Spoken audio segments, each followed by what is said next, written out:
As a doctor, do you really have a private life? Well, the short answer is no, for the following reasons.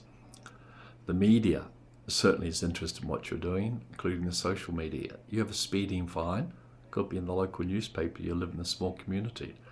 You have a fight or a brawl at a pub, well, that's a bit exaggerated, you'll soon find that you end up in the local newspaper. So in other words, the media are very interested in what you do as a doctor, and they'll certainly put it into the newspaper. Next, social media. Well, the medical boards in many countries have got very strict guidelines about what you put in social media. I know it may be in your private life, in your private time, but it still reflects upon your work as a doctor.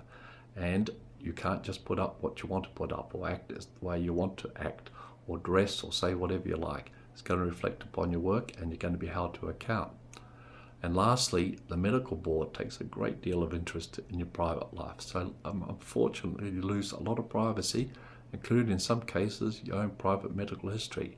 Yes, we've lost confidentiality, and yet we struggle every day to preserve the patient's confidentiality. In some medical board in some countries want to know all about your medical history, particularly if it may impact upon your life. And there's only a few states, for example, Western Australia and Australia, which preserves the confidentiality of your medical files.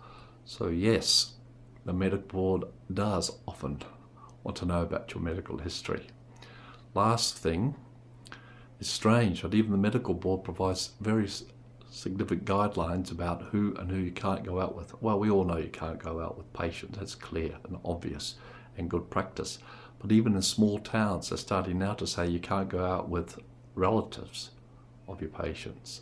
Go out with other therapists associated with your patients.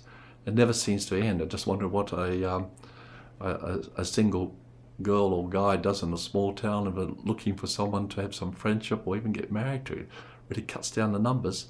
So the answer is no, you don't have a private life. Everybody wants to know about it, so you've got to be very careful and beware of this. Good luck.